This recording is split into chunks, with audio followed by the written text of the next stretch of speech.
two people, one who has a strength normally doesn't make too much arguments.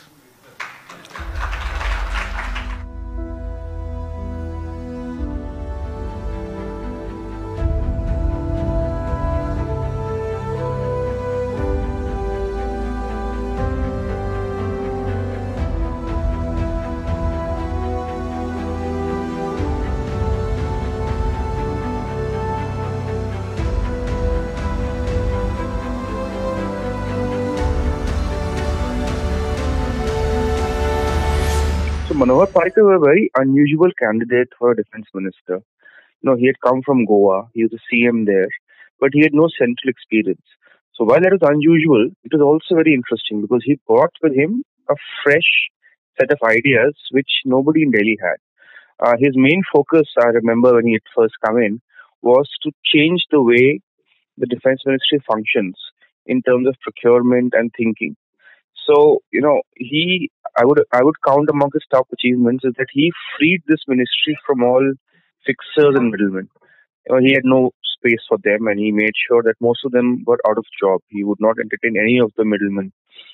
Secondly, on procurement, he was the person who made that policy of Make in India in defense.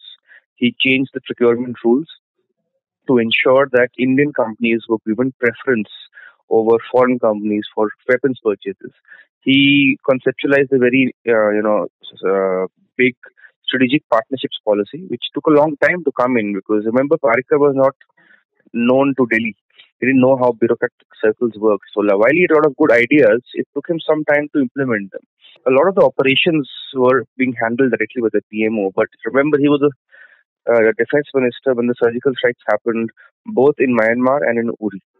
While they were being coordinated by the army itself and the PMO was directly overlooking them, Parrikar was on the loop and he was aware of what was happening. In fact, he briefed people and the media on it after those things that happened.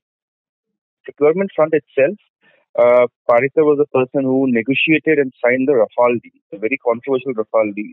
But as we now see, with the documents and the evidence that has come up later, I think India did drive a very harsh bargain and they brought down the price. And despite a lot of pressure from the top leadership on concluding the deal on time, Parrikar ensured that he took his time and he forced the defense side to give them a better deal than was being offered in the past. One of the things that I remember very, strongly about him was the procurement of the S-400 system. The S-400 is a Russian anti-air missile system, and it is designed to protect large areas from incoming aircraft. Now, when the Russians offered it, we were in a big dilemma because the S-400 was very expensive. It was costing us over $5 billion, and India didn't have the kind of money to give for such system.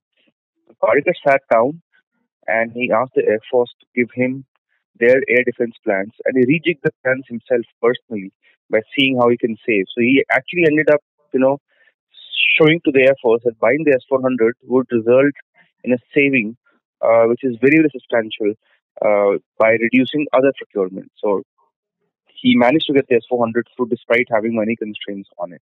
He was somebody with whom people could speak freely, but at the same time, some of the older generation bureaucrats and people who run the ministry were a bit sometimes frustrated because he wanted things to change too fast, and he was very keen on quick change. And that, given the red tape in the system and how the whole government works, became a bit of a problem for some of the senior people who were not used to such an approach. So Parrikar has a very interesting term as a Minister of Defense. Unfortunately, he did not complete it. If he had continued and he had finished his term, which would have given him a year and a half more as a defense minister, remember he had to go to Goa as a CM in between, I think a lot of things would have changed. So he started a lot of things rightly, but he just had to leave before time, so he could not complete a lot of the projects that he had in mind. So, I would rate him as a minister with great ideas and who had perhaps the best vision and the best new ideas for the ministry.